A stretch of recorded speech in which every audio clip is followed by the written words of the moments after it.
Sasa nini unachotakiwa kufanya? Tafuta mafuta ya aina tatu. Nisikilize vizuri ndugu yangu, kama wewe ni muhanga wa haya, tafuta mafuta ya aina tatu. Tafuta mafuta ya zaituni, zeiti zaituni, haya ni maarufu, olive oil, wengi mnayajua. Tafuta mafuta ya zaituni. Baada ya mafuta ya zaituni, tafuta mafuta ya mkunazi, mafuta ya zaituni, mafuta ya mkunazi, alafu tafuta na mafuta ya kafur white, wengi mnaita karafuu maiti. Sawa karafuu maiti, tafuta mafuta yake. Hivi vitu vitatu, mafuta ya zaituni, mafuta ya mkunazi na mafuta ya kafur white au karafuu maiti kama mnavyoita. Haya mafuta aina tatu yakishapatikana yanatakiwa yachanganywe. Sikushauri ununue wewe, tafuta mtu unayemjua, unayemwamini akununulie hivi vitu. Wewe usiguse kabisa. Wewe kije kitu pale kimeshatengenezwa, kimeshatulia, utaona maajabu yake insha Allahu taala. Sasa haya mafuta aina tatu yakishapatikana haya, ndugu yangu, yanachanganywa. Alafu tafuta dawa hizi.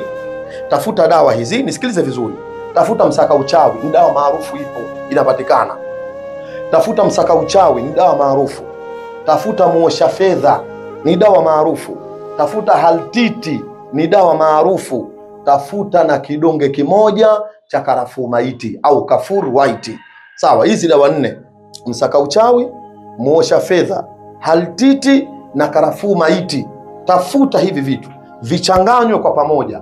Vitakapokuwa vimechanganywa kwa pamoja pamoja na yale mafuta, sasa nisikilize, hapa ndipo pa muhimu zaidi pa kuweza kutumia hii aya ya 39 katika suratul Kahfi.